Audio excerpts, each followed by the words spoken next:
नमस्कार, राजधानी लाइव देख रहे हैं आप और मैं हूं आपके साथ प्रियव्रत दीक्षित। राजधानी लाइव में सबसे पहले बात करेंगे देश की राजधानी दिल्ली की, जहां नेता प्रतिपक्ष रामवीर सिंह बिधूड़ी ने कहा कि केंद्र से मिले राशन को दिल्ली सरकार ने नहीं उठाया। सरकार से इस अनाज को उठा ही नहीं पा रही है और उन्होंने कहा कि गरीबों को राशन पहुंचाने में केजरीवाल सरकार फेल है। उन्होंने आरोप लगाया कि अभी तक मार्च का राशन भी गरीबों तक नहीं पहुंचा पाए हैं। जोड़ी ने कहा कि केंद्र सरकार दिल्ली की 72 लाख जनता के लिए राशन मुहैया कराती है और दिल्ली सरकार की जिम्मेदारी इस राशन को जनता तक पहुंचाने की होती है, लेकिन सरकार ये भी नहीं कर पाई।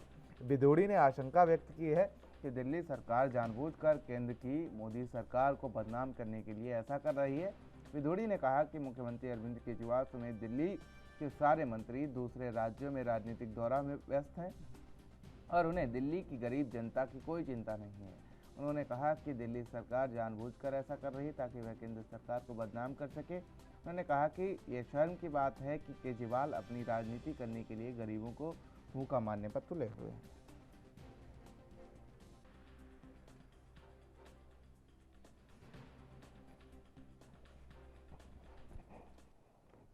तो एक बार फिर से केंद्र सरकार और दिल्ली सरकार आमने सामने है और इस बार राशन मुद्दा है। हालांकि कई बार तनातनी हो चुकी है,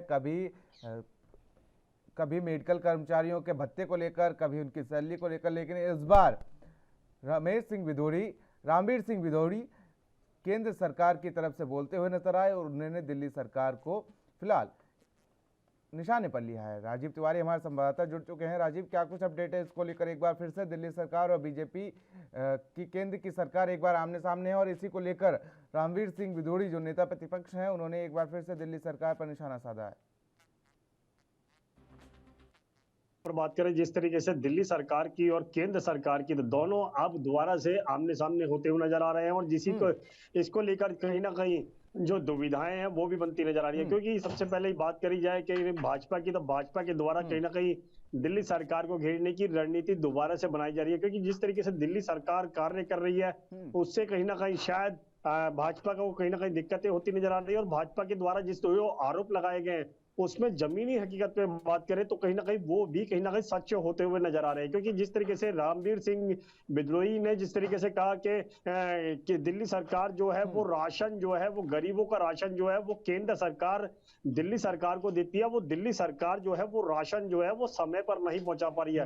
क्योंकि अभी तक की बात करें जिस तरीके से रामवीर सिंह ने कहा कि मार्च तक का राशन जो है वो आम जनता तक नहीं पहुंचाया गया और दिल्ली के अंदर लगभग 72 लाख ऐसी जनता है जिन तक गरीबों तक राशन पहुंचाया जाता है। मगर ये जिस तरीके से कहा गया है कि रामवीर सिंह के द्वारा कि दिल्ली सरकार जो है वो गरीबों का राशन जो है वो मार्च का भी केंद्र सरकार से नहीं उठा पाई है और केंद्र सरकार के द्वारा जो राशन दिया जा रहा है वो गरीबों तक नहीं पहुंचाया जा रहा है। तो कहीं ना कहीं इसमें सच्चाई भी बिल्कुल यही है। क्योंकि दिल्ली सरकार के जितने भी दिल्ली के राशन डीलर हैं वो लगभग महीने के आखिरी में ही राशन बांटते हैं। यानी कि अगर बात की जाए मार्च के महीने की, तो मार्च के महीने के राशन जो है वो अप्रैल के लास्ट में बांटा जाएगा। यानी कि अभी तक जो बांटा जा रहा है वो मार्च का बांटा जा रहा है और मार्च जो अप्रैल का होगा वो अगले महीने बांटा जाएगा। तो कहीं ना कहीं इसको लेकर कहीं ना कहीं देरी जरूर होती नजर आ रही है और राशन डीलर भी इसमें कहीं ना कहीं अपना फायदा ढूंढते हुए नजर आ रहे हैं। जी, लेकिन एक बार फिर से आम आदमी पार्टी और बीजेपी आमने सामने है और इस बार राशन मुद्दा है। राजीव, लेकिन जिस तरीके से तमाम आरोप लगे हैं, हम आपसे जमीनी हकीकत भी समझना चाहेंगे कि आखिर दिल्ली की जनता को जिस तरीके से नेता प्रतिपक्ष रामवीर सिंह बिधूड़ी आरोप लगा रहे हैं, क्या दिल्ली की जनता को राशन मिल भी रहा है नहीं, ये हम जमीनी हकीकत आपसे समझना चाहेंगे। देखिए बिल्कुल सही कहा आपने।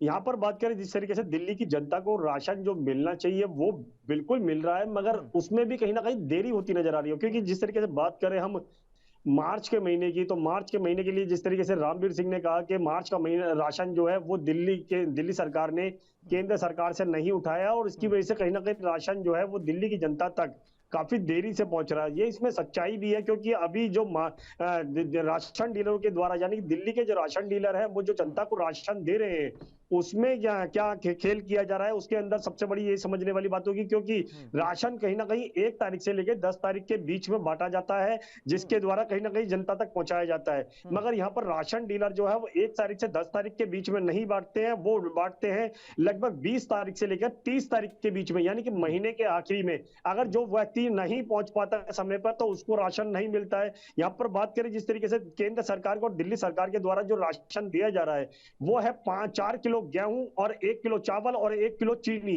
मगर यहाँ पर जो राशन डीलर है वो चीनी गायब कर देते हैं, सिर्फ चावल और गेहूं दिया जाता है, जिसको उसके अंदर भी कहीं ना कहीं ये कहा जाता है कि आप गेहूं छोड़ दीजिए, क्योंकि गेहूं जो है वो खराब है, आपके यूज का मतलब का नहीं है, और जो वो प्राइवेट जो आटा रख रखा है उन्होंने वो बेचा जा रहा है। यानी कि सीधे सीधे कहें तो दिल्ली के जो राशन डीलर है वो अपना मुनाफा कर रहे हैं, और कहीं ना कहीं जो दिल्ली सरकार के द्वारा जो देरी हो रही है उसका फायदा सीधे सीधे राशन डीलर तक पहुंच रहा है। जी बिल्कुल राजीव, लेकिन जिस तरीके से अगर समझने की कोशिश की जाए तो राशन को लेकर राजनीति हमेशा से ही होती आ रही है, चाहे कालाबाजारी को लेकर हो या अब जिस तरीके से रामवीर सिंह विधोड़ी कह रहे हैं कि दिल्ली की जनता को केजरीवाल राशन नहीं पहुंचाना चाहते।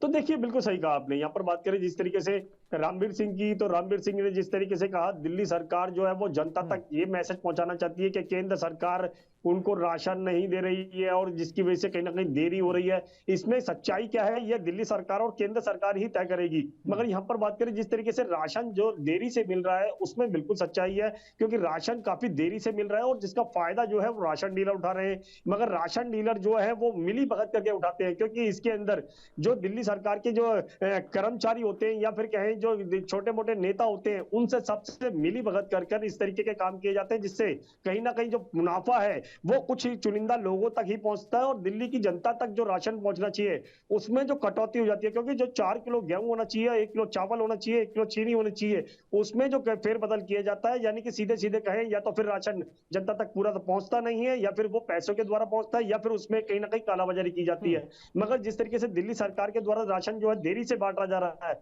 उसमें कहीं ना कहीं यही समझता जनता को यही लगता नजर आ रहा है कि केंद्र सरकार दिल्ली सरकार को राशन का देरी से देती है, जिसकी वजह से दिल्ली सरकार जो है वो जनता तक देरी से राशन पहुंचाती है। तो कहीं से इसमें आरोप प्रत्यारोप जो है वो जरूर देखने को मिल रहे हैं, मगर इसका फायदा कहीं ना कहीं जनता को नहीं सिर्फ राशन डीलरों को होता नजर आ रहा है। जी बिल्कुल राजीव, तमाम जानकारी के लिए, साथ ही हमारे साथ जुड़ने के लिए आपका बहुत बहुत शुक्रिया।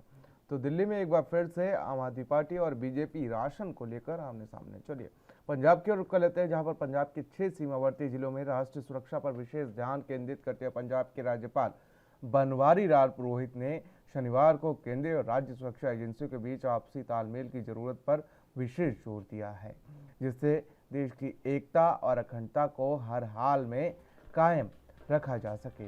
राज्यपाल ने कहा कि आज उन्होंने मुख्यमंत्री भगवंत मान के साथ सीमावर्ती जिलों के सरपंचों और पंचों के साथ साथ केंद्र और राज्य सरकार की एजेंसियों के अधिकारियों के साथ बैठक करके सुरक्षा स्थिति का जायजा लिया है।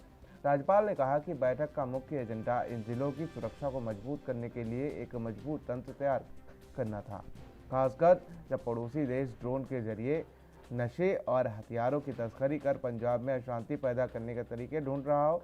इस मौके पर बोलते हुए पंजाब के मुख्यमंत्री भगवंत मान ने कहा कि पंजाब उन शहीदों की धरती है जिन्होंने आज़ादी के आंदोलन में शहीद आजम भगत सिंह, शहीद उधम सिंह और लाला लाजपत राय जैसे महान क्रांतिकारियों को जन्म दिया है। मुख्यमंत्री भगवंत मान ने कहा कि अब भी राज्य के बहादुर युवा देश की रक्षा के लिए सेना में सेवाएं देकर अपनी विरासत को आगे बढ़ा रहे हैं।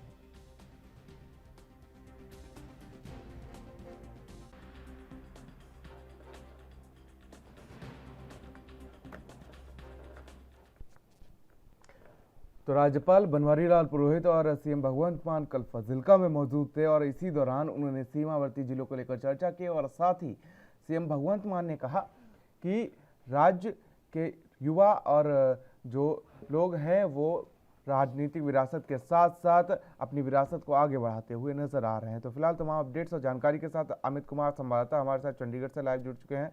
अमित, जिस तरीके से कल फाजिल्का दौरा था और इस दौरान भगवंत मान और राज्यपाल दोनों मौजूद रहे और साथ ही जिस तरीके से पाकिस्तान या तमाम देश हैं उनको लेकर वो कहते हुए नजर आए कि पाकिस्तान ड्रोन के जरिए तस्करी करता है हथियारों की और नशे की। इसको लेकर जिस तरीके से अब सीएम भगवंत मान ने मोर्चा संभाला है, लगातार जब से वो सीएम बने हैं वो एक्शन मोड में है। और कल फजिल्का दौरे के दौरान ये भी साफ हो गया कि आखिर किस तरीके से तमाम नीतियां बनाई गई हैं इन चीज़ों से निपटने के लिए। जी, अगर हम देखेंगे तो कल खुद पंजाब के राज्यपाल बनवारीलाल प्रोहित और मुख्यमंत्री भगवंत मान पंजाब के बॉर्डर जिलों का निरीक्षण करने पहुंचे थे। उसमें से वो फजिल्का पहुंचे, जहां पर उन्होंने मीडिया से इंटरेक्ट किया और बताया कि इस दौरे में किन किन चीजों का ध्यान रखा गया। सबसे पहली बात उनको बताई गई कि हम केंद्र और स्टेट के सभी अधिकारी जो बॉर्डर सुरक्षा के लिए जिम्मेदार थे और उसके अलावा जो सरपंच जो इन सभी जिलों के बॉर्डर एरिया से लगते हैं, उन सभी जिलों के सरपंचों से बैठ के मुलाकात की गई, उनसे बात की गई। पंजाब में जो जितने भी क्षेत्र है जो बॉर्डर से लगते हैं, वहां से अमूमन ऐसी स्थितियां सामने आ रही है कि पाकिस्तान ड्रोन के जरिए या तो नशीले पदार्थ या फिर हथियार लगातार भेजने की कोशिश करता है, और उन जो नशीले पदार्थ बॉर्डर के थ्रू आते हैं उसे पंजाब के नौजवानों को दिया जाता है, जिससे पंजाब के नौजवान बिगड़ते हैं और पंजाब की नौजवानी खराब होती है। उन सब चीजों के ऊपर जोर देते हुए बकायदा कल अगर हम कहें पंजाब के राज्यपाल ने जोर दिया, उन्होंने मुलाकात की बॉर्डर फोर्स के लिए जो बॉर्डर सुरक्षा लेके जितने भी अधिकारी काम कर रहे हैं उन सबसे बातचीत की गई और उनसे पूछा गया कि किन किन पहलुओं का ध्यान रखने की जरूरत है। और इस चीज से बहुत ज्यादा जोर दिया कि पंजाब में जो सेंटर या जो भी नियम लागू होते हैं या सेंटर से जो पंजाब की कोई भी इशू होगा तो उसका वो सवाल लेके जाएंगे। इस चीज को वो चीज क्लियर करते नजर आए। खुद राज्यपाल ने एक बात कही है कि पंजाब के हितों को लेके जो भी मुद्दा मुख्यमंत्री भगवंत मान उठाएंगे वो खुद राज्यपाल उन्हें केंद्र सरकार के पास लेके जाएंगे और जल्द से जल्द उन्हें जो पंजाब की हितों के लिए उसको लागू करवाने की कोशिश की जाएगी। साथ ही उनकी तरफ से एक बड़ी बात ये भी कही गई कि जो युवा है, जो यूथ है, जो बॉर्डर स्टेट्स में रहते हैं, उनके लिए एक प्रोग्राम जल्दी लॉन्च किए जाने की बात की जा रही है। अग्निपथ एक प्रोग्राम है जिसे जल्दी लॉन्च करने की बात की जा रही है, जिसके अंतर्गत 4 साल के लिए पंजाब के यूथ या कोई भी यूथ इस सेना में जाके भर्ती हो सकता है 4 साल के लिए। ये एक अच्छा इनिशिएटिव देखने मिल रहा है कि इससे जो पंजाब के या फिर हम कहेंगे जो भारत का यूथ है उसे हमारे सैन्य बलों के बारे में पता चलेगा, सैन्य की खासियत के बारे में पता चलेगा और कितनी मुश्किल होती है उन सब के बारे में उन्हें जानकारी मिलेगी। साथ साथ उन्हें उस चीज को करने का मौका भी मिलेगा, क्योंकि सेना में हर कोई भर्ती होना चाहता है पर कई बार कई कारणों से लोग पॉसिबल नहीं हो पाते। तो एक अच्छा प्रोग्राम इनिशिएटिव है जो जल्दी ही भारत सरकार की तरफ से लाया जाने वाला है। तो एक अच्छा इनिशिएटिव ये देखना होगा कि कब तक लागू हो। तो इसके अलावा अगर हम कहें कि खुद मुख्यमंत्री भगवंत मान भी मीडिया से इंटरेक्ट करते नजर आए, उन्होंने इस चीज में बहुत ज्यादा जोर दिया कि पंजाब की सुरक्षा को लेके कोई भी कोताही नहीं बरती जाएगी।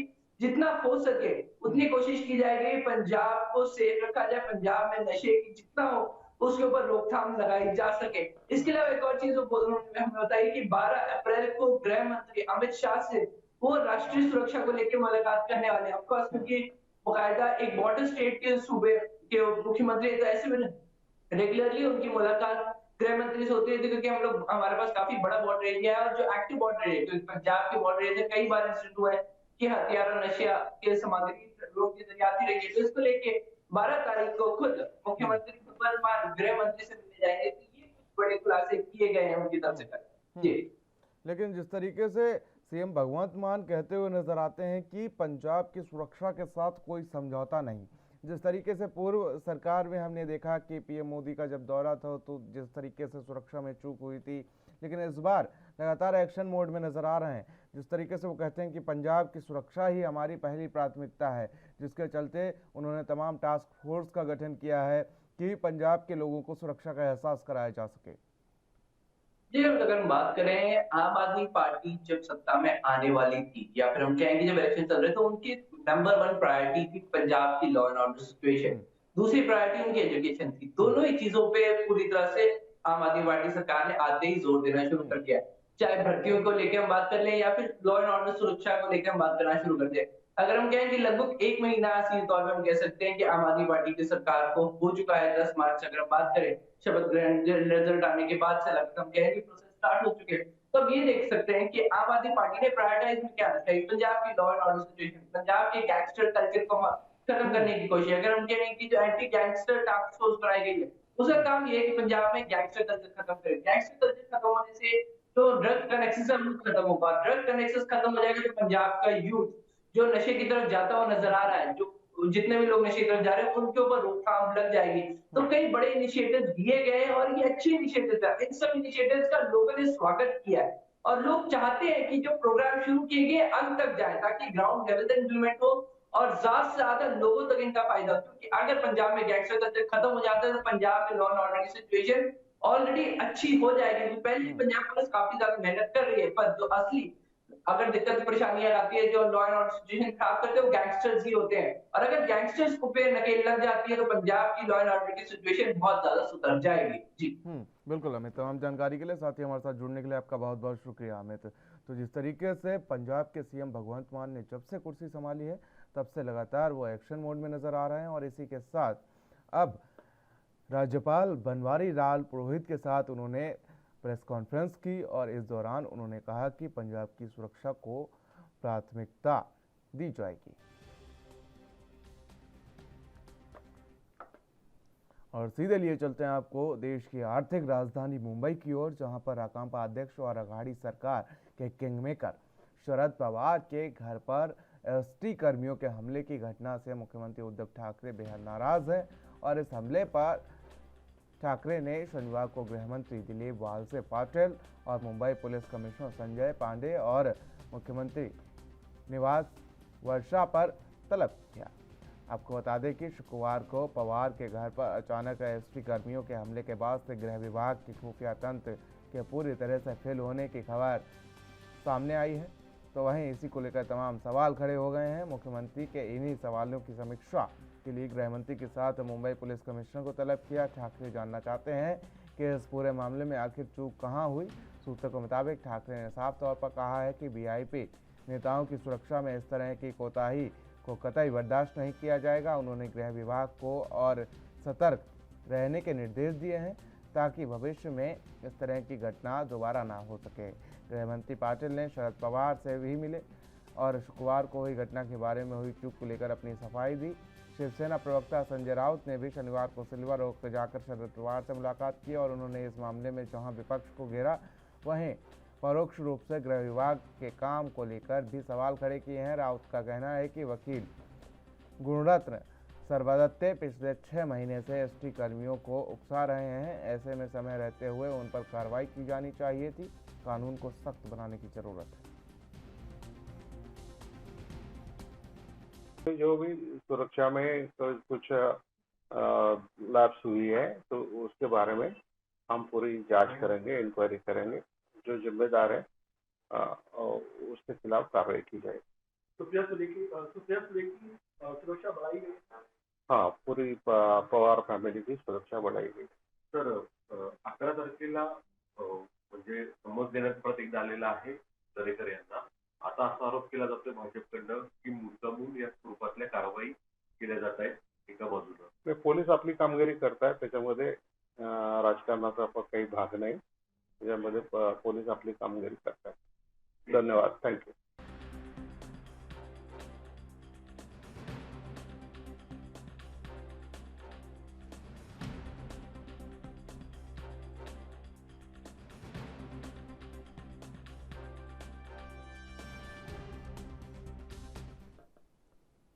और सत्यप्रकाश सोनी हमारे संवाददाता मुंबई से हमारे साथ लाइव जुड़ चुके हैं। सत्यप्रकाश, जिस तरीके से अगर बात की जाए, समझने की कोशिश की जाए, जिस तरीके से शरद पवार के घर पर हमला हुआ है और उसके बाद मुख्यमंत्री उद्धव ठाकरे एक्टिव मोड में है और उन्होंने मुंबई कमिश्नर के साथ साथ गृह मंत्री को भी तलब किया है, क्या कुछ अपडेट है इसको लेकर? बिल्कुल प्रियवत जी, देखिए राष्ट्रवादी कांग्रेस पार्टी के प्रमुख शरद पवार के घर पे हुए हमले को लेकर अब कहीं न कहीं चारों तरफ से निंदा हो रही है। हालांकि महाराष्ट्र के मुख्यमंत्री उद्धव ठाकरे ने खुद कहा है कि इतनी बड़ी चूक आखिर कैसे हुई, इस चूक की समीक्षा होना चाहिए। भविष्य में इस तरह से किसी भी नेता के ऊपर इस तरह का अगर हमला होता है तो बेहद निंदनीय है। लेकिन मुंबई महाराष्ट्र में किसके इशारे पर और किसकी चूक के चलते इस तरह का हमला हुआ है, फिलहाल गृह मंत्री दिलीप वळसे पाटिल और मुंबई पुलिस आयुक्त संजय पांडे को मुख्यमंत्री आवास पर तलब किया गया था और तमाम जानकारियां ली गई और उन्हें हिदायत दी गई कि अगर एसटी कर्मचारियों का जो नेता वकील है, अगर उन पर पहले ही कार्रवाई हो जाती तो शायद यह नौबत नहीं आती। लिहाजा इस पूरे मामले में गृह मंत्री और पुलिस आयुक्त दोनों को हिदायत दी गई है कि आप इस पूरे मामले में तुरंत जांच करें और यह मामला सामने लाए कि आखिर किसके इशारे पर इतना बड़ा जो है हमला किया गया। लेकिन इसके बाद संजय राउत की भी प्रतिक्रिया आई है, उन्होंने भी गृह मंत्री पर निशाना साधा है, साथ ही विपक्ष को भी निशाने पर लिया है। सत्यप्रकाश। बिल्कुल प्रियव्रत जी, देखिए मामला बहुत बड़ा है। लिहाजन महाविकास अघाड़ी सरकार में बने एक मुखिया के ऊपर, जो अपने आप को किंग मेकर कहा जाता है, महाराष्ट्र में राजनीतिक गरमाने का एक केंद्र है शरद पवार जी। शरद पवार के घर पे अगर इस तरह की बातें होती है, हमला होता है और मुंबई पुलिस को पता नहीं लगता, तो जाहिर तौर पर यह बहुत बड़ी बात है। संजय राउत ने सीधे तौर पर कहा है कि इस चूक का जिम्मेदार कौन है, जो मीडिया के कैमरे में तमाम जो तस्वीरें कैद हुई है। इसके अलावा जब खुफिया तंत्र कहाँ था, जब गृह मंत्री का, जब इस तरह का हमले की साजिश रची जा रही थी। फिलहाल आजाद मैदान से लेकर शरद पवार के घर तक पहुंचने में काफी लंबा वक्त लगता है। इस बीच में किसी को कैसे नहीं पता लगा कि यह लोग जो एसटी कर्मचारी है वो कहाँ जा रहे हैं। तो जाहिर तौर पर बेहद नाराजगी है महाविकास अघाड़ी सरकार में, खासकर शिवसेना में। लेकिन कांग्रेस की तरफ से नाना पटोले ने भी कहा है इस मामले की जांच होना चाहिए। भविष्य में अगर किसी ऐसे नेता के साथ होता है तो जाहिर तौर पर यह बहुत बड़ी बात होगी। इससे पहले ही इन लोगों के ऊपर शिकंजा कसा जाए। बिल्कुल सत्यप्रकाश, आप तमाम चीजों पर नजर बनाए रखिएगा, आपसे अपडेट्स हम लेते रहेंगे। फिलहाल तमाम जानकारी के लिए और साथ ही हमारे साथ जुड़ने के लिए आपका बहुत बहुत शुक्रिया। तो आज रामनवमी है और आज देवी मंदिरों में सुबह से ही भक्तों की भारी भीड़ दर्शनों के लिए उमड़ रही है। भक्त दर्शन कर देवी माँ से अपनी मनोकामना पूरी करने की प्रार्थना कर रहे हैं और इन्हीं मंदिरों में से एक है बारा देवी मंदिर, जिसके बारे में मान्यता है कि यहाँ पर जो भी भक्त पूरी श्रद्धा के साथ अपनी कामना प्रकट करता है, माता रानी उसकी कामना अवश्य पूरी करती हैं। तो वहीं आपको बता दें कि वास्तव में यह बारा देवी मंदिर है, किंतु बोलचाल में इसे बारा देवी कहते हैं और इसे पूर्ण रूप से मंदिर से परिचित कराते हैं आपको। स्थानीय लोगों का कहना है कि 12 बहनें थीं जो अपने पिता के कोप से बचने के लिए घर से भाग निकली थीं। सभी बहनें इसी स्थान पर पत्थर की मूर्ति के रूप में परिवर्तित हो गई थीं। तभी से इस स्थान को पहले बारा देवी और फिर बारा देवी कहा जाने लगा। बाद में भक्तों ने यहाँ पर भव्य मंदिर का निर्माण कराया और माँ बारा देवी से मन्नत मांगने पर एक अद्भुत चमत्कार होता है। श्रद्धालु अपने गाल से कई किलो वजनी लोहे की सलाखों को भेजते हैं। तो वहीं इस प्रथा, ये ज्वार प्रथा का नाम से प्रसिद्ध है। तो वहीं कई लोग इतनी वजनी सलाखों को संभालने में लगते हैं।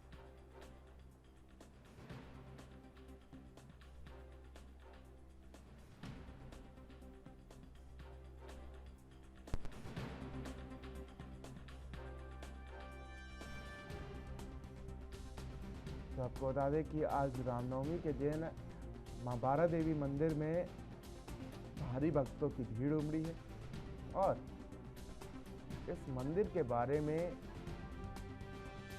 कहा जाता है कि 12 बहनें जो अपने पिता के प्रकोप से बचने के लिए इस मंदिर में पहुंची थी और वो पत्थर की मूर्ति में कन्वर्ट हो गई थी।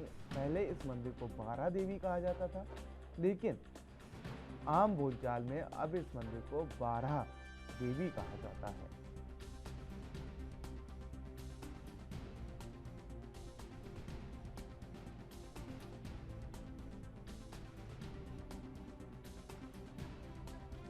दूर दूर से भक्त अपनी मनोकामना लेकर आते हैं और मां बारा देवी भक्तों की मनोकामना पूरी करती हैं।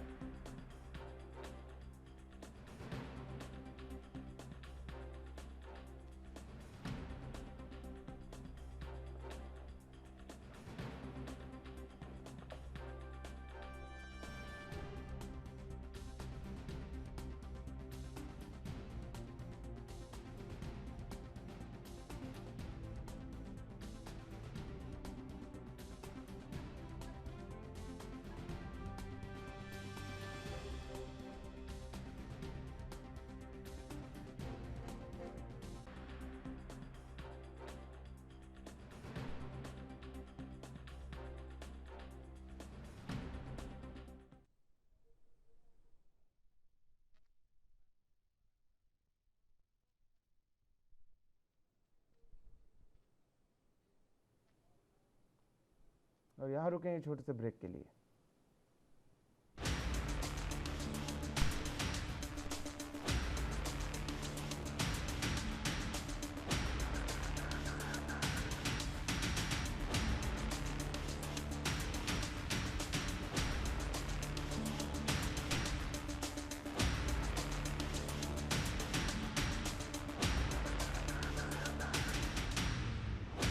ब्रेक के बाद राजधानी लाइव में आप सभी का स्वागत है। रुक कर लेते हैं खबरों की ओर, जहां पर आपको सीधे लिए चलते हैं हिमाचल प्रदेश के शिमला में, जहां पर आपको बताते हैं कि चुनावी साल में बीजेपी के राष्ट्रीय अध्यक्ष जेपी नड्डा ने शिमला में बड़ा संकेत दिया है। उन्होंने मुख्यमंत्री जयराम ठाकुर की पीठ पर अभय का हाथ रखा है। आपको बता दें कि नड्डा ने अपने संबोधन में एक पंक्ति कही जिसके गहरे राजनीतिक निहितार्थ हैं। नड्डा ने कहा कि दिल्ली में मैं और अनुराग ठाकुर मुख्यमंत्री जयराम ठाकुर के वकील बनकर खड़े रहते हैं। इस बात से ये तो तय हो गया कि चुनावी साल में हिमाचल में नेतृत्व परिवर्तन की कोई योजना नहीं है। इससे पहले हिमाचल के कैबिनेट मंत्री और पार्टी के अध्यक्ष सुरेश कश्यप भी दावा कर चुके हैं कि मिशन रिपीट होगा और जयराम ठाकुर फिर से राज्य के अगले सीएम होंगे। अपने संबोधन की शुरुआत में ही जेपी नड्डा ने जयराम ठाकुर को यशस्वी और कर्मठ मुख्यमंत्री बताया। यही नहीं, नड्डा ने प्रदेश बीजेपी अध्यक्ष सुरेश कश्यप की भी जमकर तारीफ की। उन्होंने कहा कि सुरेश कश्यप संवेदनशील और कर्मशील नेता हैं। इस प्रकार से जेपी नड्डा के संकेत देखें तो उन्होंने परोक्ष रूप से हिमाचल में नेतृत्व परिवर्तन की किसी भी संभावना को खारिज किया है। वहीं जेपी नड्डा के संबोधन में अनुराग ठाकुर के लिए छोटे भाई शब्द का प्रयोग किया गया। इस तरह पार्टी के राष्ट्रीय अध्यक्ष ने साफ कर दिया है कि हिमाचल में जयराम ठाकुर की चुनावी साल में पार्टी का चेहरा होंगे। शिमला में राज्य अतिथि गृह पीटर हॉफ के प्रांगण में जेपी नड्डा ने हिमाचल के साथ अपने लगाव को लेकर भावुक बातें कही।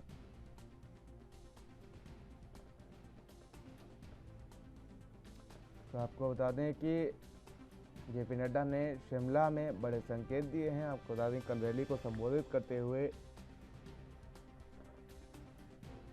जेपी नड्डा ने कहा कि हिमाचल में फिलहाल नेतृत्व परिवर्तन को लेकर कोई बात नहीं है। साथ ही उन्होंने कहा कि जयराम ठाकुर के वकील बनकर हम लोग दिल्ली में खड़े रहते हैं। साथ ही जेपी नड्डा ने पार्टी के पदाधिकारियों के साथ बैठक भी की।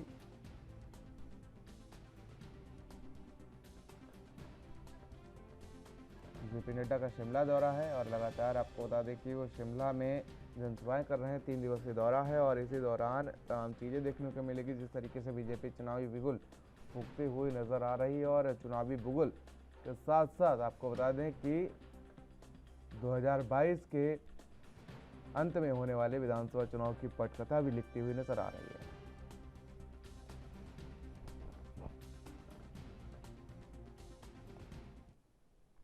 तो फिलहाल बीजेपी ने हिमाचल प्रदेश में मोर्चा संभाल रखा है और इसी को लेकर आपको बता दें कि जनसभाएं की जा रही हैं और जेपी नड्डा फिलहाल हिमाचल के दौरे पर हैं और कल उन्होंने एक जनसभा को संबोधित किया है जिसमें उन्होंने साफ संकेत दिए हैं कि हिमाचल में नेतृत्व परिवर्तन नहीं होने वाला। क्योंकि जिस तरीके से उनकी बातों को समझा जाए तो उन्होंने साफ तौर पर कहा कि दिल्ली में मैं और अनुराग ठाकुर जयराम ठाकुर के वकील बनकर खड़े रहते हैं। तो इससे साफ संकेत है कि कहीं ना कहीं उनका सॉफ्ट कॉर्नर जरूर है जयराम ठाकुर के प्रति। फिलहाल हमारे साथ हमारी ब्यूरो चीफ टीना ठाकुर हमारे साथ शिमला से सीधे जुड़ चुकी हैं। टीना जी, क्या कुछ अपडेट है इसको लेकर? जिस तरीके से जनसभा की गई और उसके बाद अगर जेपी नड्डा के शब्दों को समझा जाए तो उन्होंने साफ तौर पर संकेत दिए हैं कि फिलहाल ऐसी कोई बात नहीं है, कोई भी नेतृत्व परिवर्तन को लेकर कोई बात सामने नहीं आ रही। टीना जी। जी देविद, जैसे कि कल भाजपा का जो एक बड़ा रोड शो था, अभिनंदन समारोह था और पिछले काफी लंबे समय से यहाँ पे एक सुगबुगाहट थी कि जो मुख्यमंत्री जयराम ठाकुर हैं इन्हें बदला जाएगा। मिशन रिपीट के लिए भाजपा इनको बदलकर अनुराग ठाकुर को यहाँ ला सकती है या किसी और को मुख्यमंत्री का चेहरा बना सकती है। लेकिन कल जैसे कि ये जेपी नड्डा ने अपने संबोधन में मुख्यमंत्री की पीठ पर हाथ रखा, उनकी तारीफ की और कहा कि दिल्ली में मैं और अनुराग ठाकुर इनके वकील बनकर खड़े हैं। तो इससे एक साफ संकेत उन्होंने दिया कि फिलहाल हिमाचल की जो राजनीति है, जो भाजपा के जो जयराम ठाकुर है, जो मुख्यमंत्री है हिमाचल के, इनको फिलहाल नहीं बदला जाएगा। इन्हीं के नेतृत्व में शायद अगले चुनाव भी होंगे। ये एक साफ संकेत जो है जेपी नड्डा करके गए हैं। लेकिन जिस तरीके से अब मिशन रिपीट में पूरी तरीके से बीजेपी जुटती हुई नजर आ रही है, तो क्या सीएम का चेहरा अगली बार भी जयराम ठाकुर ही होंगे? टीना जी, चलिए टीना जी से संपर्क टूट चुका हमारा, जुड़ने की कोशिश करेंगे। तो हिमाचल में सरकार रिपीट की बात कही जा रही है। एक बार फिर से हमारे साथ टीना ठाकुर जी हमारे साथ जुड़ चुके हैं, ब्यूरो चीफ है हिमाचल प्रदेश की। टीना जी, जिस तरीके से जेपी नड्डा तारीफ करते हुए नजर आ रहे हैं और पूरी तरीके से बीजेपी मिशन रिपीट में जुट चुकी है, तो क्या मिशन रिपीट के साथ साथ सीएम भी रिपीट होने की चांस है? देखिए, इसमें जिस तरह के मैं बात बताऊं तो मुख्यमंत्री का जो चेहरा है, ये फिलहाल बीजेपी की स्ट्रेटेजी रहती थी कि पहले नहीं ये घोषित करते थे, लेकिन पिछले कुछ चुनाव में देखने में आया है कि मुख्यमंत्री का चेहरा ये पहले घोषित कर देते हैं। जो 2017 के विधानसभा चुनाव थे, इसमें भी जो जयराम ठाकुर है, उनको जो गृह मंत्री जो अमित शाह है, जब वो यहाँ पर अपने दौरे पर आए थे और चुनावी जो प्रचार उन्होंने किया था, तो उन्होंने एक अघोषित संकेत ये वो यहाँ करके गए थे कि अगर आप मुख्यमंत्री ये जयराम ठाकुर को यहाँ से जिताते हैं सिराज विधानसभा से, तो वो एक उन्हें बड़ी जिम्मेदारी सौंपेंगे। तो कहीं ना कहीं ये विधानसभा जो चुनाव है 2022 के, तो इसमें फिलहाल ये कहा जा सकता है कि जो मुख्यमंत्री का चेहरा है भाजपा ये पहले ही घोषित कर देगी। लेकिन जिस तरीके से अब बीजेपी के सामने सीधी टक्कर आम आदमी पार्टी देती हुई नजर आ रही है, लेकिन जिस तरीके से आम आदमी पार्टी में फूट कल देखने को मिली है, इससे कहीं ना कहीं बीजेपी के लिए पॉजिटिव संकेत जरूर आ रहे हैं। टीना जी। जी देखिए, जहां तक बीजेपी पिछले काफी दिनों से कहती रही कि आम आदमी पार्टी से उन्हें कोई खतरा नहीं, आम आदमी पार्टी को वो कोई अपना प्रतिद्वंदी नहीं मानते हैं, लेकिन जिस तरह से आम आदमी पार्टी के जो प्रदेश अध्यक्ष है उनको उन्होंने अपनी पार्टी में खींचा, और उसके बाद जो आम आदमी पार्टी में है वो एक बड़ा ही एक बयानों का जो सिलसिला शुरू हुआ, कहा गया कि जो अनूप केसरी हैं जो प्रदेश अध्यक्ष थे, उन्हें वैसे भी हटाया जाना था क्योंकि उनके खिलाफ जो है महिलाओं ने काफी शिकायत कर रखी थी और वैसे भी अभद्रता के कई मामले उनके चल रहे थे। तो आम आदमी पार्टी एक दो दिन में उन्हें हटाने वाली थी, इससे पहले ही भाजपा ने रात के अंधेरे में उनको अपनी पार्टी में शामिल कर दिया। ये आरोप जो है भाजपा ये आम आदमी पार्टी की तरफ से लगाए गए, और साथ ही कहा गया कि भाजपा आरोपियों को अपनी पार्टी में लेती है और उनकी पार्टी में जाते ही आरोपियों के जो पाप है वो सारे धुल जाते हैं और वो साफ सुथरे हो जाते हैं। तो ऐसा एक बड़ा वो माना जा रहा है कि जो आम आदमी पार्टी है वो अपना जो फिलहाल जो रक्षात्मक मुद्रा में आ गई है, अभी तक जो वो आक्रामक दिख रही थी, फिलहाल कहीं ना कहीं रक्षात्मक मुद्रा में उसको भाजपा ला चुकी है। लेकिन जेपी नड्डा 4 दिवसीय दौरे पर हैं, इससे कहीं ना कहीं बीजेपी मजबूत जरूर तो होती हुई नजर आएगी और साथ ही 2022 के अंत में होने वाले विधानसभा चुनाव की पटकथा रचती हुई नजर आएगी। टीना जी। जी मैं आपको बताऊं कि भाजपा में जो पिछले कुछ दिनों गुटबाजी या विद्रोह या जिस तरह की मतलब जो चीजें दिखाई देती थी वो कल सारी ही गायब थी। सभी नेता एकजुटता से दिखाई दिए।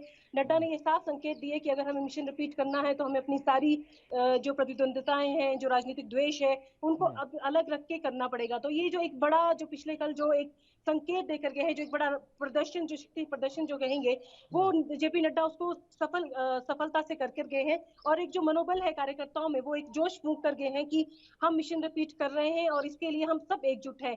चाहे वो दिल्ली के बड़े नेता हो, चाहे वो हिमाचल की भाजपा हो, वो सारे एकजुट हैं और मिशन रिपीट के लिए वो सारी की सारी अपनी तमाम कोशिशें करेंगे।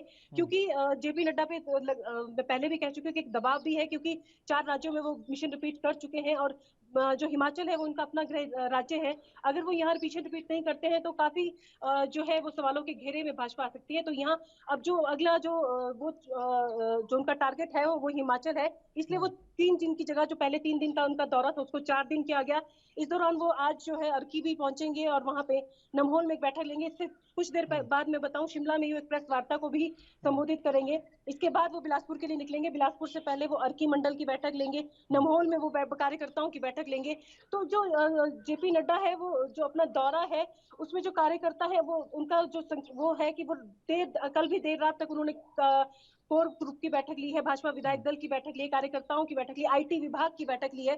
तो छोटे छोटे जो विभाग से लेके बड़ा जो कार्यकर्ता है उन सबके साथ वो बैठकें कर रहे हैं। तो इससे साफ संकेत ये है कि वो किसी भी हाल में कोई भी मतलब हल्की सी भी कोई गुंजाइश नहीं छोड़ना चाहते हैं मिशन रिपीट के लिए। वो हर कार्यकर्ता से मिल रहे हैं। जो राजनीतिक जो प्रतिद्वंदिता रहती है, जो कार्यकर्ताओं में एक मनमुटाव रहता है, उसको दूर करने का वो पूरा प्रयास कर रहे हैं अपने इस दौरे के दौरान। लेकिन जिस तरीके से जयराम ठाकुर की बात कर ली जाए तो इनकी छवि हिमाचल प्रदेश में क्या है ये साफ तौर पर हम देख सकते हैं, क्योंकि 5 बार विधायक बन चुके हैं। तो इनके लिए इनके सामने जो प्रतिद्वंदी होगा उसके लिए चुनौती काफी कड़ी होगी। जी, सिराज विधानसभा से मुख्यमंत्री जयराम ठाकुर आते हैं और 5 बार वहां से जीते हैं। कांग्रेस अभी तक वहां पर अपना अच्छा प्रदर्शन नहीं कर पाई है। ये साफ है कि मुख्यमंत्री जो जयराम ठाकुर है, इस वक्त भी जैसे आरोप उनके ऊपर लगते रहे थे कि नौकरशाही पर, अफसरशाही पर उनकी पकड़ नहीं है, वो ढीले हैं। तो इस सब को लेकर जो वो लगातार जो उनकी एक जो छवि है कि नहीं भले मानस है, शराफत शरीफ है, और जो लोग हैं जो आम जो जनता है उनसे सीधे जुड़े हुए हैं, आम जनता के कोई भी काम वो रोकते नहीं है। तो ये एक छवि उनकी जो है वो एक अभी तक उनका जो बचाव करती आई है, जो उनके ऊपर तमाम तरह के आरोप जो लगते रहे, जो बड़े राजनेताओं पे आरोप लगते हैं या मुख्यमंत्री पद पे बैठे उम्मीदवार लोगों पे जो आरोप लगते हैं, उससे वे फिलहाल अभी तक बचे हुए नजर आ रहे हैं। तो ये एक बिल्कुल जी, बिल्कुल बिल्कुल टीना जी, हमारे साथ जुड़ने के लिए आपका बहुत बहुत शुक्रिया और तमाम जानकारी साझा करने के लिए टीना जी आपका बहुत बहुत शुक्रिया। तो उत्तराखंड के राजस्व को हो रही भारी नुकसान के खिलाफ अब मुख्यमंत्री पुष्कर सिंह धामी ने सख्त रुख अपना लिया है और आपको बता दें कि बाहरी राज्यों की कंपनी के माध्यम से किए जा रहे खनन को राज्य को तकरीबन आपको बता दें कि 40 करोड़ रुपए का भारी भरकम नुकसान हुआ है, जिसके बाद सूचना के आधार मानते हुए मुख्यमंत्री पुष्कर सिंह धामी ने इस प्रकार से खनन पर रोक लगाई है। वहीं मुख्यमंत्री पुष्कर सिंह धामी ने बताया कि बाहरी खनन पर रोक लगने से राज्य के रेवेन्यू में वृद्धि होगी और सीधे तौर पर उत्तराखंड को लाभ पहुंचेगा।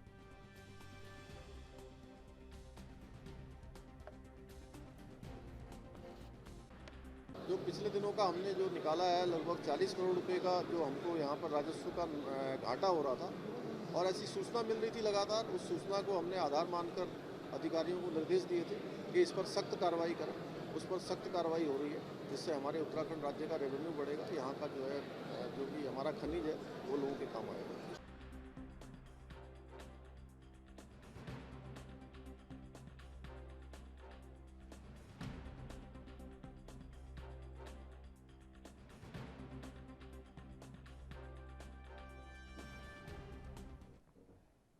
तो मुख्यमंत्री पुष्कर सिंह धामी ने कहा कि जो बाहरी कंपनियां हैं उनसे राज्य को काफी नुकसान हो रहा है और 40 करोड़ नुकसान की उन्होंने पुष्टि की है। तो फिलहाल तमाम अपडेट्स और जानकारी के साथ अमित चौधरी हमारे संवाददाता हमारे साथ जुड़ चुके हैं। अमित, क्या कुछ अपडेट है इसको लेकर, जिस तरीके से सीएम पुष्कर सिंह धामी ने कहा कि 40 करोड़ का नुकसान हुआ है बाहरी कंपनियां जो भी खनन कर रही हैं उत्तराखंड में?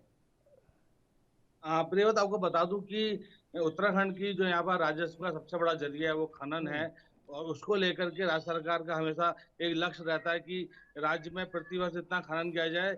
2020-21 वित्तीय वर्ष की अगर मैं आपको जानकारी दूं तो करीब 750 करोड़ का यहाँ पर लक्ष्य दिया गया था खनन को लेकर के। उस वक्त भी 540 करोड़ रुपए का ही खनन किया गया और उसमें भी काफी यहाँ पर नुकसान किया गया। उसके बाद वर्ष 2021 और 22 में जो यहाँ पर लक्ष्य दिया गया था उसमें भी वो उतना नहीं कर पाए। हालांकि नैनीताल जिले की बात करें, यहाँ पर 147 करोड़ रुपए दिया गया था 2021-22 के वित्तीय वर्ष में लक्ष्य खनन का, लेकिन यहाँ पर अधिकारियों ने तत्परता दिखाते हुए 162 करोड़ का यहाँ पर जो लक्ष्य था उससे बढ़कर के दिया है। हालांकि नैनीताल जिले में खनन का जो यहाँ पर यहाँ रेवेन्यू था वो बढ़ा है, लेकिन ओवरऑल अगर पूरे प्रदेश की बात करें तो उसमें कहीं ना कहीं लगातार नुकसान हो रहा है। सबसे बड़ा कारण जो बाहरी कंपनियां हैं उनके द्वारा खनन किया जाना है और जो रेवेन्यू का जो लाभ है वो उत्तराखंड को नहीं मिलता, बाहरी राज्यों में चले जाता है। उसको देखते हुए पुष्कर सिंह धामी ने सख्त रवैया यहाँ पर अपनाया है और साफ तौर से उन्होंने इस प्रकार के खनन पर रोक लगा दी है जो बाहरी कंपनी द्वारा किया जा रहा था। उनका तो कहना साफ है कि जो राजस्व की जो यहाँ पर लगातार कमी हो रही है, 40 करोड़ रुपए का जो नुकसान हुआ है वो बाहरी राज्यों की कंपनी के द्वारा हुआ और उत्तराखंड की कंपनी के द्वारा अब खनन किया जाएगा और जिसका सीधा लाभ उत्तराखंड के लोगों को और उत्तराखंड की सरकार को यहाँ पर मिलने जा रहा है। लेकिन अमित, जिस तरीके से अगर बात की जाए, समझने की कोशिश की जाए तो कहीं ना कहीं अवैध खनन भी इसमें शामिल है। अवैध खनन भी उत्तराखंड के राजस्व को काफी नुकसान पहुंचा रहा है। उस पर क्या सीएम पुष्कर सिंह धामी की ओर से कोई सख्त रुख अपनाया गया है? क्योंकि अगर अवैध खनन रुक जाए तो कहीं ना कहीं उत्तराखंड के राजस्व को काफी फायदा होगा। प्रियवत, बिल्कुल बात की जाए, जिस तरीके से उत्तराखंड की बात करें, तमाम नदियां यहाँ पर ऐसी हैं जिसमें लगातार खनन किया जाता है और राजस्व की बड़ी प्राप्ति उत्तराखंड में इन नदियों से होती है और लंबे समय से यहाँ की दिक्कत है कि अवैध खनन पे लगातार कार्रवाई की बात जरूर की जाती तमाम सरकारों के द्वारा। इसमें भाजपा की सरकार, पूर्ववर्ती सरकार की बात की जाए, कांग्रेस की सरकार की बात की जाए, लेकिन अवैध खनन नहीं रोका जाता, नहीं रुक पाता अधिकारियों के तमाम कोशिशों के बावजूद। तमाम तरीके से कारण है यहाँ पर। यहाँ पर घोड़ी बुग्गियों के द्वारा खनन किया जाता है, उस पर कहीं ना कहीं यहाँ पर वन विभाग की तरफ से भी कोशिश की जाती है, खनन विभाग की तरफ से कोशिश की जाती है। तमाम स्टोन केसर ऐसे हैं जो यहाँ पर अवैध खनन करते हैं, उसको लेकर के, और जो यहाँ पर कागजी कार्रवाई वो पूरी नहीं की जाती। तो इस सभी पर खनन अधिकारी को निर्देश दिया जा चुका है। यहाँ बात करें खनन अधिकारी राजपाल लेगा की तरफ से भी बयान आया था कि सख्त से सख्त कार्रवाई की जा रही है, और मुख्यमंत्री पुष्कर सिंह धामी के निर्देश के बाद एक तत्परता कहीं ना कहीं अधिकारियों में आई है। लगातार अगर छोटी सी जानकारी अवैध खनन की मिलती है तो अधिकारी स्वयं वहां जाकर के कार्रवाई करता है। तो शुरुआत हो चुकी है अवैध खनन को रोकने की। अब किस तरीके से ये कार्रवाई आगे तक लगातार बढ़ती है देखने वाली बात होगी, लेकिन पुष्कर सिंह धामी की तरफ से जो निर्देश दिए गए हैं अधिकारी उसका पालन करते हुए नजर आ रहे हैं। और बात अगर खनन की जाए तो अवैध खनन को रोकने के लिए यहाँ पर जो कार्य प्रणाली लगातार की जा रही है वो कहीं ना कहीं आगे देखने वाले तौर पर अवैध खनन को रोकने में कामयाब होगी, और जो राजस्व का नुकसान लगातार हो रहा है उसको कहीं ना कहीं रोका जा सकता है। लेकिन जिस तरीके से सीएम पुष्कर सिंह धामी को आरटीआई के जरिए पता चला है कि 40 करोड़ के आसपास का नुकसान हुआ है, कहीं ना कहीं मैं इसमें मानता हूं कि जो बाहरी कंपनियां हैं वो काफी मुनाफा कमाती हैं और सरकार को कम बताती हैं, तो कहीं ना कहीं ये भी कारण हो सकता है कि अब बाहरी कंपनियों पर रोक लगाई गई है। बिल्कुल प्रियव्रत, पुष्कर सिंह धामी ने लगातार जिस तरह से मॉनिटरिंग करी है यहाँ पर खनन को लेकर के, और जो राजस्व का लगातार नुकसान हो रहा है, क्योंकि खाटीमा से वो आते हैं और वहां पर जो लगातार नदियां हैं वहां पर जिस प्रकार खनन किया जाता है कहीं ना कहीं उनको उनकी जानकारी है, और किस प्रकार से यहाँ पर बाहरी कंपनियां जो लगातार मुनाफा कमाती है लेकिन घाटा लगातार दिखाती है उसकी भी जानकारी वो लगातार रखते थे। तो उसको देखते हुए अधिकारी को निर्देशित किया गया, और जब ये आरटीआई के तहत जानकारी मिली कि लगातार राज्य को नुकसान हो रहा है तो उस पर कहीं ना कहीं नकेल कसने की बात अब पुष्कर सिंह धामी की तरफ से की गई है। और उत्तराखंड के लिहाज से देखा जाए तो ये बहुत बड़ा कदम है, क्योंकि अभी तक बात की जाए उत्तराखंड बनने से के बाद से अभी तक बाहरी कंपनियों का दबदबा उत्तराखंड के अंदर रहा है। यहाँ की जो स्थानीय कंपनियां वो उतना खनन नहीं कर पाती है, राजस्व उत्तराखंड को उतना नहीं दे पाती है, खुद यहाँ पर घाटे पे जाती है, तो उस पर कहीं ना कहीं पहल की है। बाहरी कंपनियों को किनारा करने की यहाँ पर कवायद की जा रही है, और जो स्थानीय कंपनियां उनको कहीं ना कहीं बढ़ावा दिया जा रहा है, जिससे उत्तराखंड के अंदर रोजगार भी कहीं ना कहीं बढ़ा जा सकता है, और जो राजस्व है वो सीधे उत्तराखंड के सरकार पे आएगा, और यहाँ के जो विकास योजना है उस पर कहीं ना कहीं इनका लाभ लिया जा सकता है। लेकिन अमित, इसका क्या कुछ लाभ होगा? जिस तरीके से अगर बाहरी कंपनियां हैं तो ज्यादा कंपनियां अगर उत्तराखंड में इन्वेस्ट करेंगी तो उससे ज्यादा फायदा होगा, लेकिन अब जब उत्तराखंड का पैसा उत्तराखंड में ही रहेगा तो इससे कहीं ना कहीं राजस्व को नुकसान होता हुआ भी नजर आएगा। अमित, आप पुष्कर सिंह धामी की तरफ से जो लगातार कार्रवाई की गई, इसमें ऑल वेदर रोड का जो कार्य चल रहा है उसमें कंपनी को बाहर से यहाँ पर आमंत्रित किया जा रहा है, उसमें लगातार जिस तरीके से यहाँ पर आरटीआई के तहत जानकारी मिली कि नुकसान कहीं ना कहीं दिखाया जा रहा है वो इस पर रोका जाएगा। और अभी कई नीति बनाने की बात की जा रही है कि उत्तराखंड का पैसा अगर उत्तराखंड में रहता है यहाँ पर रोजगारों को कैसे बढ़ावा दिया सकता है, और जो लगातार पलायन यहाँ पर रोकने की जो कवायद सरकार करी वो पैसा किस तरीके से आगे बढ़ सकता है, यहाँ पर समायोजित करने की बात की जा रही है। और जो राजस्व यहाँ पर मिलेगा उसको उत्तराखंड में किस प्रकार से लाभ पहुंचाया जाए उस पर कहीं ना कहीं अभी नीति बनाने की जरूरत है, और पुष्कर सिंह धामी उस पर कार्य करते हुए नजर आ रहे हैं। अब प्रियव्रत ये देखना होगा कि किस तरीके से जो उत्तराखंड के अंदर जो यहाँ पर राजस्व है और जो यहाँ पर जो धन अर्जित किया जा रहा है वो यहाँ के लोगों में कैसे खर्च किया जाए, और किस तरीके से उत्तराखंड के विकास को आगे बढ़ाया जाए, जिसका जिम्मा कहीं ना कहीं पुष्कर सिंह धामी ले चुके हैं, और उनके कार्य प्रणाली से कहीं ना कहीं ये दिखाई दे रहा है। बिल्कुल, हमें तमाम जानकारी के लिए साथ ही हमारे साथ जुड़ने का आपका बहुत बहुत शुक्रिया। तो अब सीधे लिए चलते हैं आपको मध्य प्रदेश के इंदौर, जहां पर मुख्यमंत्री शिवराज सिंह चौहान की मंशा के अनुरूप इंदौर जिले में सभी प्रकार के माफियाओं के विरुद्ध शासन सख्ती के साथ सतत रूप से कार्रवाई कर रहा है। और इसी क्रम में आपको बता दें कि नगर निगम और जिला प्रशासन की संयुक्त टीम ने सर्वानंद नगर में होटल 25 आवर्स के रिमूवल की कार्रवाई की गई। प्रशासन को होटल में महिलाओं के प्रति अपराध और अनैतिक गतिविधियों के संचालन की शिकायत प्राप्त हुई थी, जिसके दृष्टिगत रखते हुए आज वह कार्रवाई की गई।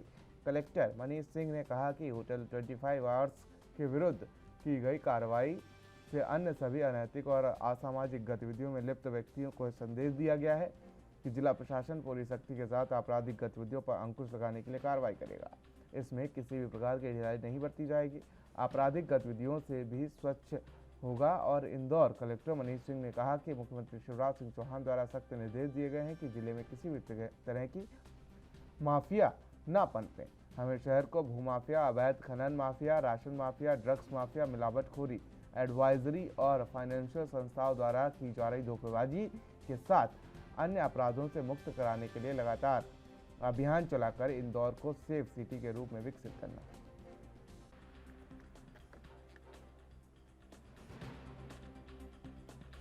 जैसा आपने बोला कि नाइट लाइफ तरफ है, तो नाइट लाइफ से तात्पर्य ये है कि जो हम लोगों ने श्रम डिपार्टमेंट के माध्यम से नोटिफिकेशन हुआ है ये, जिसमें कि नाइट में रेस्टोरेंट्स खुल सकेंगे। इसके लिए अभी स्टार्टअप्स की एक समिति ने, जो स्टार्ट इन इंदौर हुआ था, उनकी समिति ने किस प्रकार से एक्टिविटीज़ होनी चाहिए रात में से वर्किंग करके उन्होंने एक पेपर तैयार किया है। वो अभी माननीय सांसद जी आएंगे तो उनके समक्ष हम लोग मीटिंग करेंगे उनके साथ में, और उसमें कुछ और भी प्रमुख लोग रहेंगे। चूँकि इंदौर जिस ग्रोथ में जा रहा है इस समय, आज फास्टेस्ट ग्रोइंग Tier 2 सिटीज़ में इंदौर का नाम आ गया है। कोई ऐसी रैंकिंग इसमें नहीं होती है, पर जिस प्रकार से यहाँ पर बाहर की कंपनीज ऑफिस स्पेसेस ले रही हैं और जिस प्रकार से रियल एस्टेट का फीडबैक हम लोग को आ रहा है कि बिल्टअप स्पेसेस कम पड़ रहे हैं इंदौर में, तो डेफिनेटली आने वाले 2-4 सालों में आईटी क्षेत्र में, विशेष तौर पे अन्य क्षेत्रों में भी सभी बड़ी कंपनीज अपनी प्रेजेंस बना रही हैं इंदौर में। इसके लिए ज़रूरी हो जाता है कि जो कम्युनिकेशन इंदौर की आईटी कंपनीज़ या बीपीओज़ का बाहरी कंपनियों से होगा, या अन्य जो कंपनीज़ कार्य करेंगी, इससे भिन्न भी अगर सोचा जाए, अन्य कंपनीज़ भी जो काम करेंगी, उनके लिए रात में रेस्टोरेंट चालू रहना, जैसे कि फॉरेन में भी रहता है या अपने बेंगलोर वगैरह में शुरू हो गया है। रात में पब्लिक ट्रांसपोर्ट भी एक मिनिमम रिक्वायर्ड जो रिक्वायरमेंट रहती है उसके फ्रिक्वेंसी पे पब्लिक ट्रांसपोर्ट चालू रहना।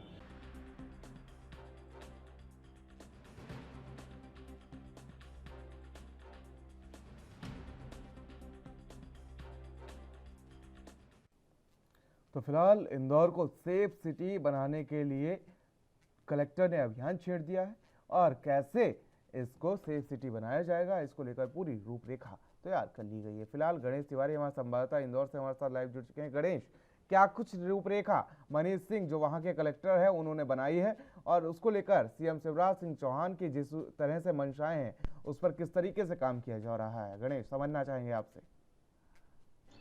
देखिए प्रियव्रत, सबसे पहले अगर बात करें तो चूंकि अगर इंदौर की बात करें तो इंदौर देश में स्वच्छता में जो है 4 बार नंबर 1 आ चुका है। यानी कि जो नंबर 1 का खिताब है स्वच्छता में लेकर जी हासिल किया। उसके बाद जो है जिला प्रशासन की बात करें या नगर निगम की बात करें या फिर राजनीतिक दलों की बात करें, वो लगातार अब ऐसे प्रयास कर रहे हैं कि स्वच्छता के साथ साथ में जो है इंदौर सेफ जोन के नाम से भी जाना जा सके। क्योंकि इंदौर की अगर बात करें ग्रोथ या पॉपुलेशन की बात करें, वो लगातार बढ़ती जा रही है और मेट्रो सिटी में तब्दील होता जा रहा है। मेट्रो सिटी में तब्दील होने के बाद निश्चित तौर पे अपराध भी बढ़ते नजर आते हैं। और इंदौर की अगर बात करें प्रियव्रत, तो आगामी जो है कोरोना काल के बाद की बात करें तो अपराध जो है यहाँ पर इंदौर में बात करें, मध्य प्रदेश में बात करें, काफी ज्यादा बढ़े हैं। चाहे वो चाकूबाजी की घटनाएं हो या छेड़छाड़ी की घटनाएं हो या फिर किसी तरह से लूटपाट की घटनाएं हो, ऐसी घटनाएं जो है लगातार बढ़ी हैं। जिसके बाद जो है प्रशासन सख्त नजर आया और इसके बाद इंदौर में जो है पुलिस कमिश्नरी लागू हुई। पुलिस कमिश्नरी लागू होने के बाद प्रशासन की सबसे बड़ी चुनौती थी कि प्रशासन को जो है जीरो टॉलरेंस अभियान के तहत जो है इंदौर को सेफ जोन बनाना है, ताकि जो अपराध हो रहे हैं, जो माफिया है, उन पर अंकुश लगाई जा सके। उन माफियाओं के जो इनकम है, इनकम के स्रोत हैं, उन पर जो है उनको कुचला जा सके, ताकि ऐसे माफिया दोबारा पनप ना सके। जिसको लेकर जो है इंदौर कमिश्नरी लागू होने के बाद काफी अच्छी प्रशंसनीय कार्य किए हैं। जिसके बाद जो है हालांकि प्रशासन के इन प्रयासों की वजह से माफियाओं को कुचला गया है। और अभी हाल ही में जो है होटल संचालकों के प्रति भी इंदौर कलेक्टर के आदेश के बाद जो है नगर निगम की टीम ने जो है वहां पर उनकी बिल्डिंगे, उनके होटल से ध्वस्त किए थे, चूंकि वहां पर जो है अवैध कार्य किए जा रहे थे। तो इन सभी को लेकर चूंकि धीरे धीरे इंदौर की ग्रोथ बढ़ती जा रही है, पॉपुलेशन बढ़ता जा रहा है और इंदौर मेट्रो सिटी में आने के बाद अब जो है सेफ जोन के नाम से इंदौर ये खिताब हासिल करे, इसको लेकर लगातार प्रयास कर रहा है।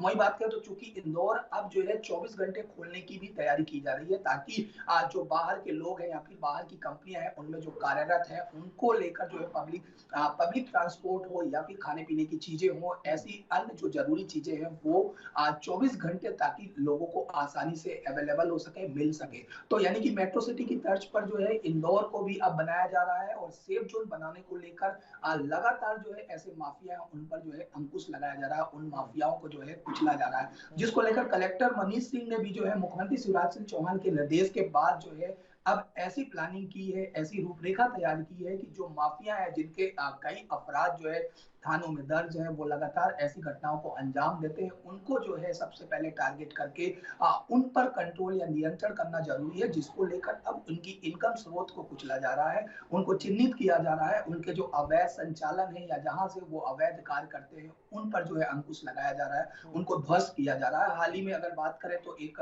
होटल में अभी कार्रवाई की गई थी, 5 मंजिला होटल पे, जो वहां पर 25 कमरे निर्मित थे और उस होटल में जो है अवैध कार्य होते थे, तो कलेक्टर के आदेश के बाद जो है उस होटल पर भी कार्रवाई की गई थी और पूरा होटल ध्वस्त किया गया था। चूंकि वहां पर उस होटल में ब्लैकमेलिंग या फिर बात करें छेड़छाड़ी की बात करें या अश्लील वीडियो बनाने की बात करें, ये तमाम ऐसे कृत्य किए जा रहे थे लगातार, जिसको लेकर मुख्यमंत्री शिवराज सिंह चौहान ने भी सख्त निर्देश दिए थे। और मुख्यमंत्री शिवराज सिंह चौहान की अगर बात करें तो उनकी मंशा भी है कि इंदौर में जिस तरह से पॉपुलेशन बढ़ रही है उसके हिसाब से इंदौर को सेफ जोन बनाना चाहिए, क्योंकि इंदौर पहले से ही पूरे देश भर में स्वच्छता में नंबर 1 का डंका बजा चुका है और 4 बार नंबर 1 आ चुका है इंदौर। ऐसे में अब जो है इंदौर को लगातार कवायद की जा रही है कि ताकि सेफ जोन के नाम से जाना जा सके और जीरो टॉलरेंस अभियान के तहत जो है इंदौर को अब सेफ जोन के नाम से करते हुए तमाम माफियाओं को कुचला जा रहा है। जी बिल्कुल गणेश, तमाम जानकारी के लिए और साथ ही आपका हमारे साथ जुड़ने के लिए बहुत बहुत शुक्रिया। तो इंदौर की अगर बात की जाए तो इंदौर में जिस तरीके से साफ सफाई की व्यवस्था है, इंदौर 4 बार लगातार सर्वश्रेष्ठ आ चुका है साफ सफाई के मामले में, लेकिन अब माफियाओं पर साफ सफाई अभियान चलाया जा रहा है। कहीं ना कहीं इंदौर में माफियाओं को साफ करने के लिए लगातार मुख्यमंत्री शिवराज सिंह चौहान के निर्देश पर वहां के कलेक्टर मनीष सिंह लगातार एक्शन मोड में हैं और उन पर साफ सफाई अभियान चला रहे हैं। फिलहाल राजधानी लाइव में आज के लिए मेरे साथ इतना ही। देश और दुनिया के अहम खबरों के लिए बने रहिए एनबी न्यूज़ के साथ। नमस्कार।